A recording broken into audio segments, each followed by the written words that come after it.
Hey everybody, I just wanted to give you a fair warning with our new microphone. As you can see now, I have marked the front of it. We accidentally filmed this whole video from the back, which looks identical. So the audio quality is not very good, and unfortunately, with the holiday, we don't have a ton of time to refilm. So it's a really good video. I hope you enjoy the project. I just am deeply sorry for the weird noise, the gain. I'm going to try to run it through a filter, but I don't know what I can do. But from now on, we're still working with learning our new setup, and this project itself is really good, so I apologize in advance for the bad audio. Hey everybody. Luddite's a strong word, but we're not very quick to get new technology here at the Corter shop, and Kayleena got Airtags for Christmas, so she immediately designed up a nice little Airtag kit, and you can buy the pattern at the link below for a couple bucks, and it's a really cool pattern. We're going to make it today. We are using Newbury Leather's South Street Leather in Wheat. I really love this color. It is roughly 4 or 5 ounces, so that'll give us some good protection without being too bulky. And all it is these 2 simple pieces. The holes will be marked. This is a 7/16 inch punch, and I am using 5/32 here because that's what I use for my snaps, but whatever you use for little snaps, use that for those. So make sure you approach this one with a new blade. It's not a super tough curve. It's like 1 3/4 inches. And it doesn't have to be perfect. We'll go in there and glue it up and sand it. But you do just want to go slow.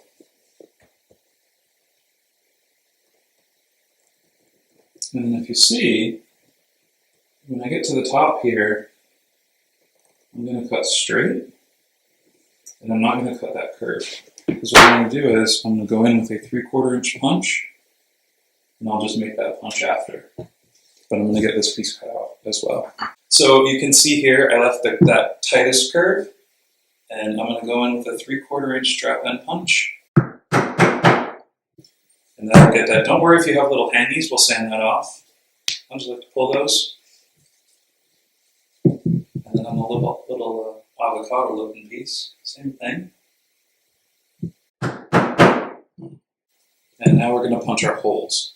So for this piece, this is kind of a middle piece that the snap is actually going to pass through to keep everything super tight. So we need 7/16 on that one. This one, whatever snaps you're using, use the punch that you use for those snaps.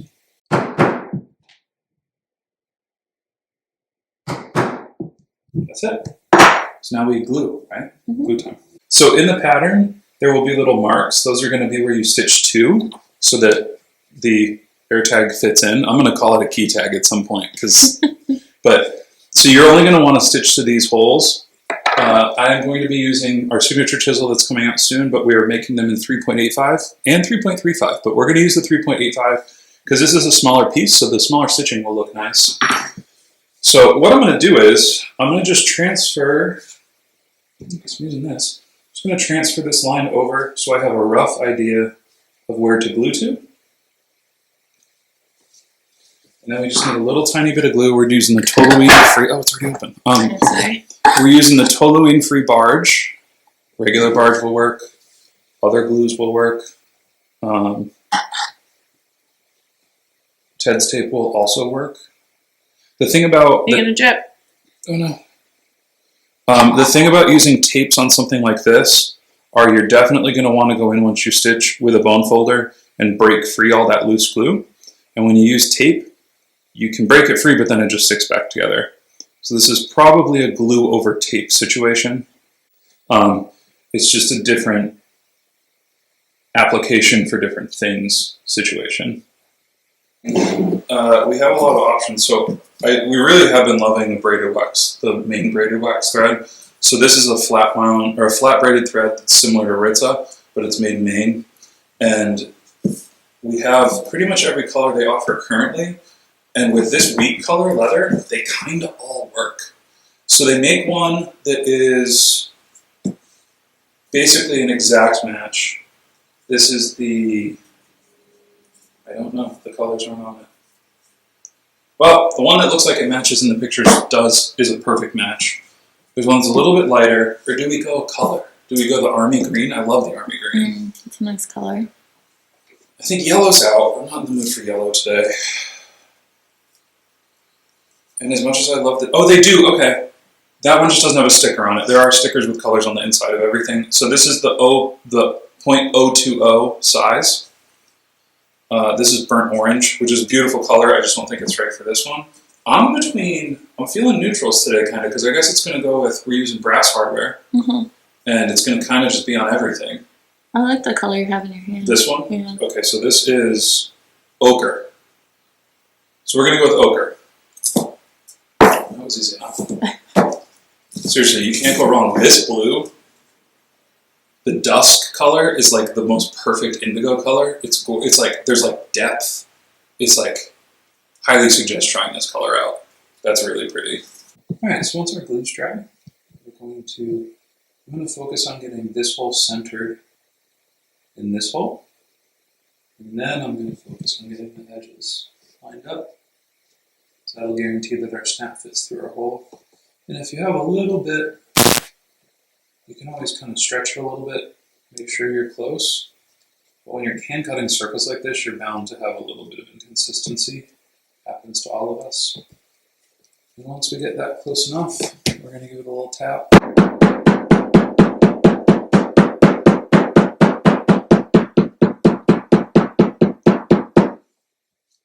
Now you could skive these edges. I probably wouldn't recommend it because it's just going to make the edges slimmer and the middle thicker, which will make it harder to shove the Airtag in. So I'm keeping everything full thickness. And I'm going to stitch first and then install my hardware later because everything's nice and bendy, so you don't really have to worry about that. And then we'll put a nice edge on it with some Tokonol, maybe dye it a little darker. And I need to find my divider. Oh, they're right here. So we're going to use the marks that are in the pattern.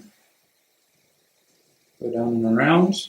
I'm using a 3mm stitching distance. Then I'm going to mark my stitches first. So again, this is a 3.85 stitch spacing. Even though I'm advertising chisels that they're coming out soon, but they're not out yet. We're just waiting on packaging. I'm going to mark these before I punch them. And the way that you do this to make sure that everything looks even is I'm going to start from one side, then I'm going to go start on the other side. 3.85 is pretty easy because it's such a small distance. They usually line up pretty close. When you get into 5s, you got to like kind of jimmy things around a little bit.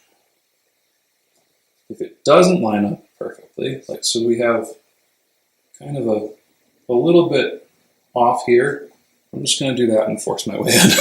And that's it. So now we just have to punch this and sew it, install our hardware, do a little edge work, and we're done. So Buckle Guy just started carrying LDH, their scissor manufacturer. These thread snippers, I think I talked about them in another video.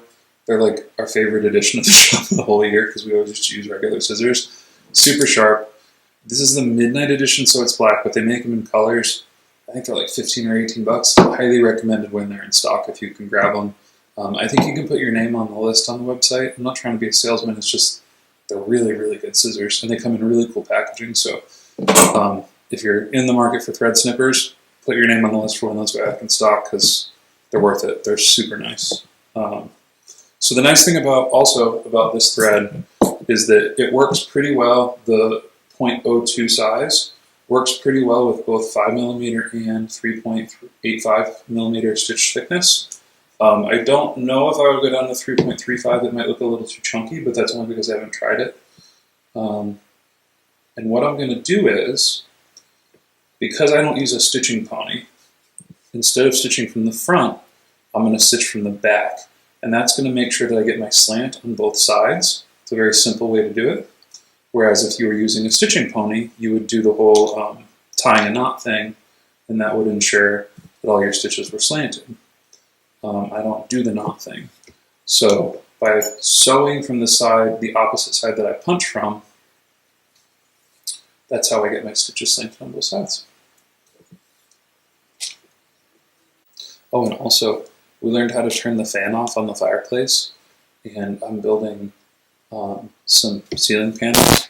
So I think very soon, we really appreciate all the comments, the very kind comments about how the filming's gotten a lot better, the quality's gotten a lot better, and we're still working on A, learning how to use all this new gear, and B, making it an even better filming spot. So we have 10-foot ceilings in this new shop, which means it's really pretty impossible to get rid of the echo. So I'm going to make some ceiling panels of rock wool, and that should take care of everything, but I just have to find the time to do it. So hopefully the next couple of weeks we'll have some ceiling panels lined up, or mounted, and that little annoying echo will go away and we'll be back to some nice quality audio. So with circular pieces like this, if they're hand cut, now if you were to have a little die made, which you totally could, it'd be cheap, obviously they would pretty much be lined up. But because I hand cut this, I'm going to take some 220 first, and I'm just going to take my time and go around and even everything out before I do any other edge work. And you kind of just use the crook of your finger to just get that circle down nice. And I don't want to go overboard, but the 220 will prevent me from taking too much off in one spot. And then I do have some 400, I think. Yeah, this is 400. So I'll follow it up with the 400 before I put any edge dye or anything on it. I think this piece will look nice with a little bit of a darker edge dye for some contrast. But yeah, so I'm holding it sideways. I'm using the crook of my finger, and I'm just kind of going around and letting the sandpaper do its thing. 220 is just perfect enough, I find, with leather to take enough off without being dangerous. So now what I'm going to do is I am going to bevel our edges selectively, because we do have these thick edges here that I think I'm going to sand, but I'm not going to bevel, because it's just not thick enough for me to bevel both sides. I think it would feel a little too thin. And I want a little bit more of a, not rustic, just a little more of a, what would you call that? Robust. I want a little bit more of a robust feel on those parts. So I'm just going to bevel up to the curves here.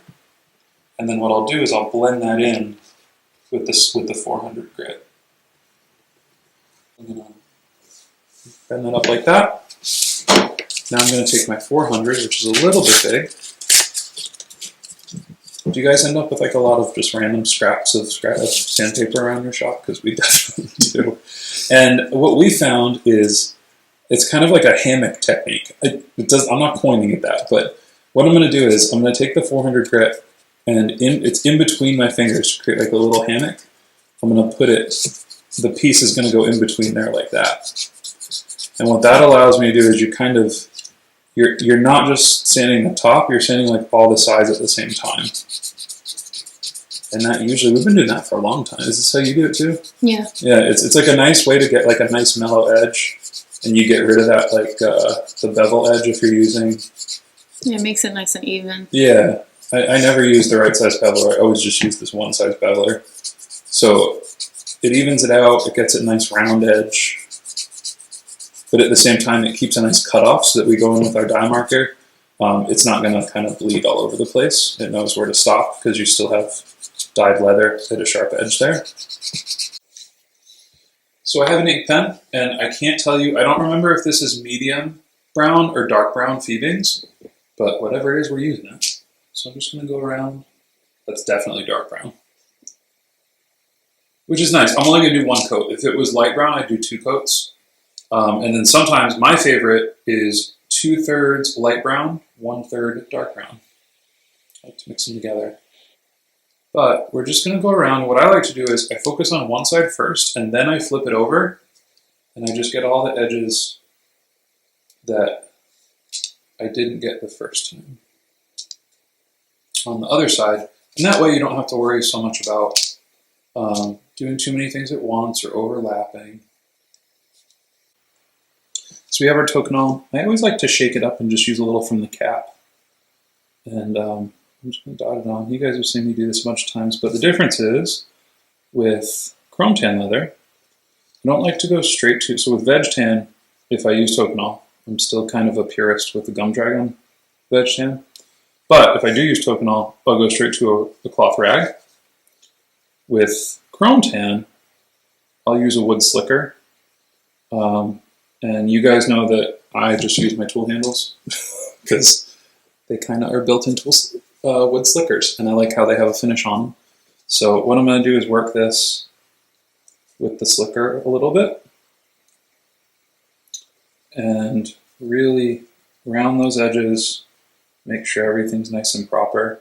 And the thing with Tokonol is it's like got an acrylic resin in it, right? So unlike gum trag that'll soak in and it's more of a natural product, what we're doing is we're just stacking layers of Tokonol, which is good because chrome tan isn't super burnishable on its own. So this will give us that burnished look. It'll give us the ability to have that burnished look on a material that otherwise you would need to kind of like edge paint.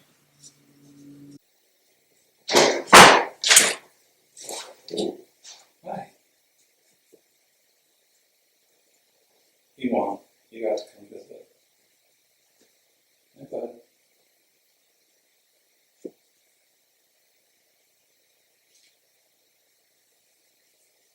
You gotta work. Bye-bye. So we have all of our edges done. This is looking nice and tidy.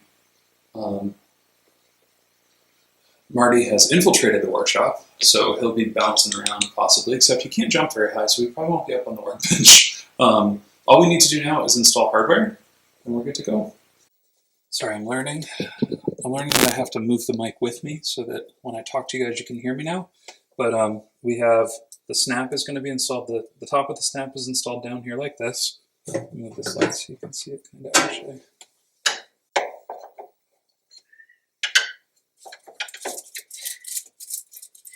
Is that better? Okay. So then what we're going to want to do is we're going to want to install this snap kind of not backwards, but you want to make sure you install it the right way.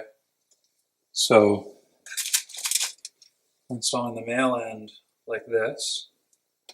We're going to put this in our buckle guide press. Make sure it's centered. And that's it. So this fits perfectly through here. Snaps just like that. We're ready to put our Airtag. We're ready to put our Airtag in. So then we're going to put our keyring on. And this is going to feel like it doesn't snap because it's not going to make a super clicky noise. Let me bring the mic down. Here. Didn't really hear much, but when you unclick it, it is clipped. Now you can make this hole, this is 7/16, you can go up to like a 1/2 inch if you wanted to. I almost at 8/16. That's a 1/2 inch. Mm-hmm. We did these, Kayleena did these so there's like super, everything fits really well together. And that's it. Beautiful looking piece. Nice and simple. Do you want to come up? Here, make a cameo. There you go. No bottle. There, be there. Okay, so we went up and we took this up to a 1/2 inch hole. Jeez Louise. And it does snap a little bit better. It's just that you have the extra, you have a little bit less material, but none of it is structural. All of the structure lays in this piece. So if you want a nice snap, you can go up to a 1/2 inch on this hole, and it snaps perfectly. So you can do 7/16 or a 1/2 inch. That's all. Just a little bonus. Okay, all done. Okay, bye. Meow, meow, meow.